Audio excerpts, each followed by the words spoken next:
Hello guys, so magandang araw sa atin lahat, sa mga kapwa ko barbero, maging sa mga makakapanood nito, magandang araw. Share ko lang sa inyo itong experience natin no, bilang isang barbero na iba't ibang klase ang maaari natin magupitan. Matanda, binata, bata. So iba't ibang klaseng ugali, style, ang makakasalamuhan natin araw-araw. So hindi biro maging isang barbero. Lalo na ngayong itong senaryo na ito na kung makikita ninyo, itong taon nito, 3 taon pa lang itong bata na ito. Kaya medyo mapilyo siya. Medyo mature lang ang bata.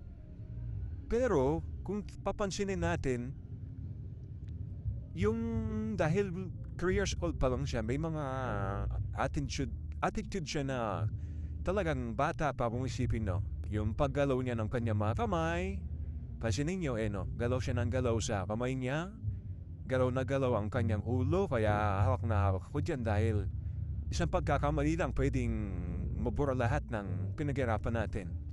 So galaw na galaw ang kanyang ulo, yan no, tingin-tingin siya kahit saan. Talagang hindi biro ang maging siyang barbero, lalo na sa pagka mga batang ginugupitan talagang todo pasensya tayo dito. Sa mga kapwa ko barbero, tingnan nyo naman gano'n siya kalikot. No? Natanggal niya yung balabal, yung tissue sa leg niya. Nandiyan ang tatay niya sa gilid, no? Nakaagapay naman. Nakaantabay siya. Pero mahirap talagang gumupit ng bata, aminado ko dyan. Sa mga kapwa ko barbero, mayroon ba kayong karanasan? Please share nyo naman sa comment yan at paki-send nyo na rin ng video kung ganito ba kalikot ang mga customer ng bata. Tingin galaw siya ng galaw, di na siya mapakali, kaya mabilisan ang gupit natin dito dahil ang mga bata madaling mainip, so madaling magbago ang kanilang mood, kaya dapat paspasan.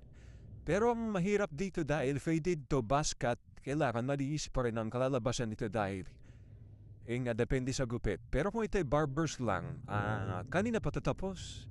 Pero dahil siyempre yung expectation ng magulang, kailangan maganda, malinis. Kailangan ng comment din ng mga kapwa ko barbero sa mga ganong magulang na gusto ang malinis and at the same time yung bata medyo malikot at nasa murang edad. Pero ginagawa natin ang best natin, no?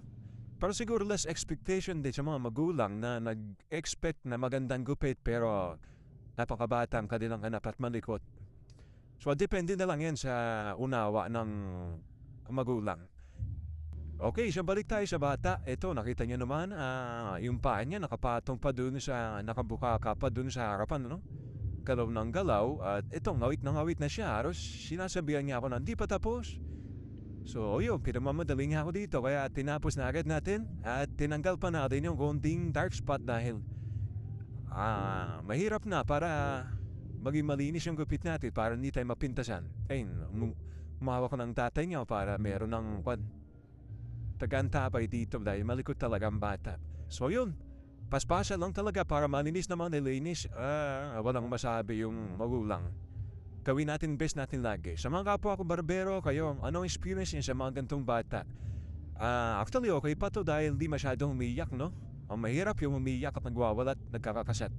Pero to yung pa niya, upatong sinupatong sa di mo pa kali, di ba? Sinasabing yan, di ba tapos, tagalaman? O di ba? So yun lang ang share ko sa inyo mga kapwa ko barbero at magandang araw po sa atin lahat.